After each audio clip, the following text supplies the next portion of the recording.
morning everybody, I hope you're all well today. Welcome back to my channel. So today I'm going to talk to you about the Access course that I'm currently on, currently studying for in order to reapply for university.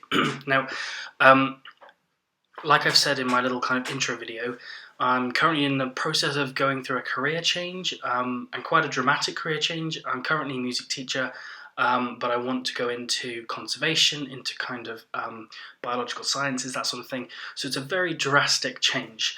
So for me personally, I wanted to go back to university, but in order to get into university, I have to do this Access course. Okay. Now I'm going to explain to you what an Access course is. And how you can find them and research them, etc. But first of all, I wanted to just let you know that not everybody has to do an Access course. Not everybody has to do a degree to change their career. That's not what I'm saying. This is just my personal route, my personal choice. Okay, so first of all, what is an Access course? The Access course itself is basically a bridge from where you are at the moment to getting into the higher education, the university, hence access to higher education, right? Now, Access courses are different, okay, in as far as they might have different modules, they might have different credit weightings. I'm going to show you in a minute what my one is and what modules I'm doing, etc., and how I found, how I came to this point. Yeah, not everybody has to do an Access course, but this is something that I wanted to show you, just for those of you who might be interested in doing an Access course, or indeed reapplying for university, etc. So, yes. What I will do is I'll do a voiceover so that you can see my screen while I'm doing that. Okay. So here we are, looking at the Access course. Okay, apologies, had a bit of a tech issue, so I'm having to record this bit on my phone. Right, so this is the online college, in inverted commas, that I am using for my Access course, okay? So first of all, before I do that, I'm going to show you the entry requirements for the course that I'm interested in. Okay, so if you scroll down, you've obviously got your A-levels, your normal UCAS points, etc. up here. But if you scroll down to here and have a look, Access to higher education, the entry requirements is science-based diploma, okay, which is what I'm doing, 33 credits in science-based units at merit, including a minimum of 12 credits in biology, okay? So that's the minimum that I would need to get, 33 credits at merit, which include biology. So if we then go back to my the Access course, okay, these are the different courses that they do. They obviously do other ones as well, but I'm looking at the Access to higher education diplomas. I'm going to scroll down to science. Okay, and there are different options. Okay, you can have a look through yourself as to the various options. Okay, so you've got this one here, science option 2, which has 45 credits in biology and physics, and 15 ungraded credits. I'll explain what that means in a second. Or you've got 45 credits in biology, chemistry, and physics, and 15 ungraded. So I've gone for this one because it's got the 3 sciences, okay, which is what I think will be more beneficial for me. So I'm going to click on that, full details. And these are the different modules, okay? So currently I'm still at the beginning, okay, doing the developmental modules, which basically are the kind of the getting back into education, your writing for academic purposes, those sorts of things. That's what I'm on at the moment. So that's what I'm doing at the moment. These are the biology credits. These are the modules. These are the chemistry modules, and these are the physics modules. Now, if we go across over to here, we can see the credits, okay, which is what we were talking about a minute ago. So these ones here, these developmental credits are not graded, which means that they will just be capped at a pass. Okay, so there's no merits or distinction for those ones. They're capped at a pass, and it's pass or fail. Okay, that's what that means. Then we scroll down to the biology ones. Now this is where we have to remember that we need 33 credits in total, including 15 in biology.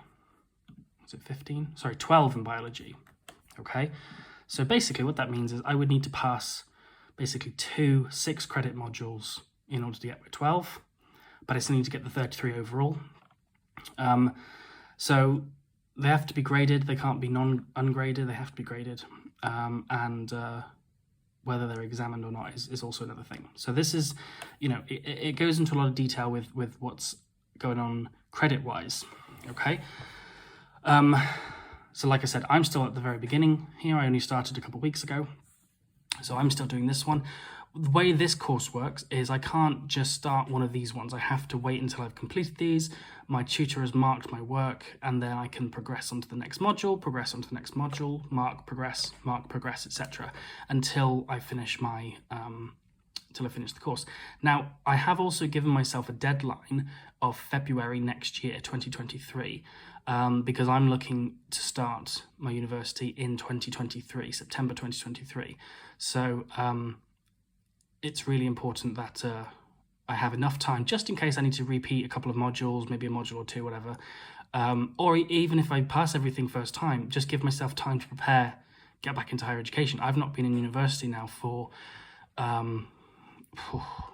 nearly 10 years. So it's going to be a bit of a shock to the system. So if you are unsure what course, what career change, what you want to do, that's absolutely fine, okay? You can have a look on the UCAS website, okay, ucas.com, and you can type in a course that that is, what you feel is interesting. So I'm going to type in conservation, because that's what I'm looking at. And then you get some options that come up, okay? And then what you can do is you can have a look, okay? University of Aberdeen, University of Plymouth. This is the one that I'm actually looking at. I'll explain why later on. Bangor University, there's loads of them, okay, loads of them.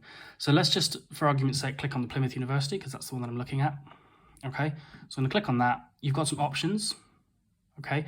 Bachelor of Science, full-time, 3 years, or with the sandwich year, which is basically a placement year, effectively. So let's ignore the placement year for now. We're just gonna click on the normal one, view option, okay? And it's got all the same information. Course summary. If you scroll over here, you've got entry requirements, how to apply, fees and funding. Okay, so but this will be exactly the same.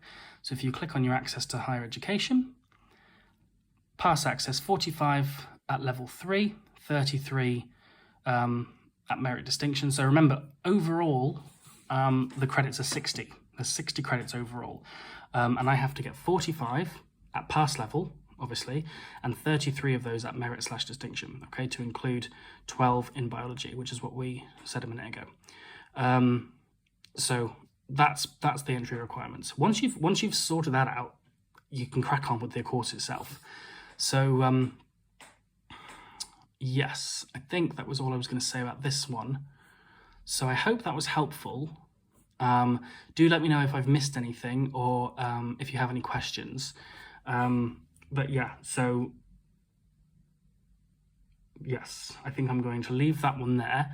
I will go into more detail in another video on specific things. So for example, in this first bit here, preparing to progress, writing for academic purposes, things like Harvard referencing, things like personal statements, all of those sorts of things, which will be really, really useful for getting back into university.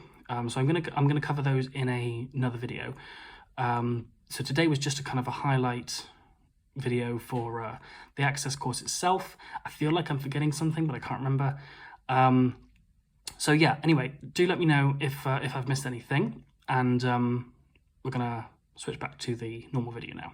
So that was my little look into the Access course that I'm doing, and Access courses generally. If you ever have any questions or whatever, feel free to comment below, and I will get back to you. I'll answer. But it's not too tricky. It's relatively straightforward. I think making sure that your university accepts the Access course that you're on is the first step. There's no point doing an Access course if then to find that your university is not going to accept it. So make sure you've actually communicated with the admissions team of the university that you want to go to make sure that they will accept the Access course that you're doing. So anyway, thank you very much for watching this video. I hope you liked it. I hope it's helpful. Please do give me a like, give me a comment, subscribe, etc. I'm really feeling positive about this journey. So I really love it if I could have some people join me and make it a bit more less lonely on the way. So have a lovely rest of your day, and I will see you next time.